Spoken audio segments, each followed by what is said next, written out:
Next, aggressive spirit.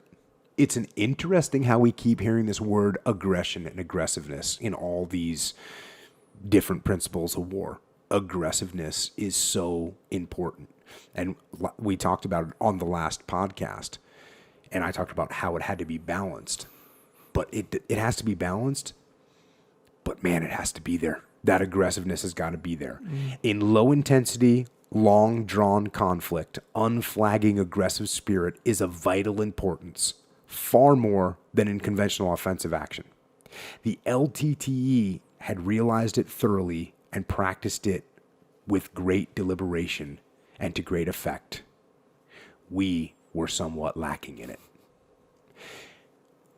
And why I think this insurgency and this talking about an insurgency when we're talking about life and becoming better is because it is a long-term struggle, right? Mm-hmm. You know, the war, the conventional war is a fast war where you know what's going to happen. You know who your enemy is. You go and you fight him and it's done. Mm-hmm. It's very easy. The conventional, the insurgent war is more like what we go through as humans trying to improve because it's a long, drawn-out struggle.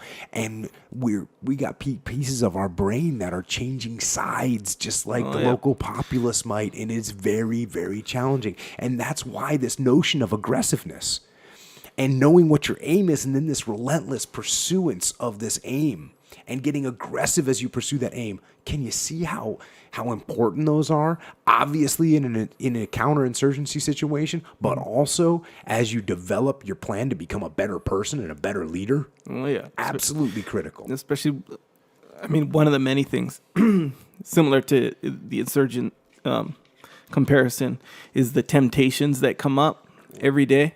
No matter if you're trying to, make more money, with your own business or get in shape. Get in shape is a good one, I think. So it's easy to talk about. Yeah. And a lot of parallels that, in my opinion, are really clear. So these temptations, just like the insurgents, they'll pop up or they won't be around for a day, 2 days. And then one day it's your best friend's birthday and he's going to, Dunkin' Donuts or something for, his birthday. And there it is. All of a sudden, Insurgent attack. Yeah. And they come up every day, unexpected. Yep. Well, sometimes they're expected, but sometimes not expected. Yep. It's just so dynamic in that way where all these things are there to kind of get you. And what's good, when those things come to get you, get in the aggressive mindset where you'll get aggressive with that situation. You get aggressive with those donuts. And I don't mean aggressively eating them. I mean aggressively putting them in the garbage can. Yeah, and that's so true. And when these things do come up, it's so much.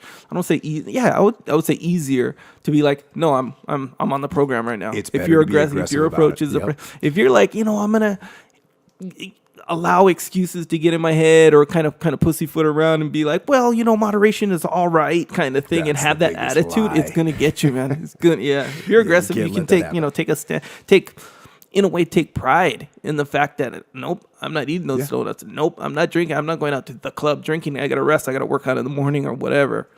Yeah, that aggression does help, man. That aggression does help. In fact, it's almost like if you do kind of tiptoe your way through it, it wins. It's exactly you can't even get it done. It's the same thing with a counterinsurgency. You have to be aggressive. You can't let those little things creep in. Yeah, man. And you've got to keep that relentless pursuance of the aim, and you got to do it aggressively. Yeah.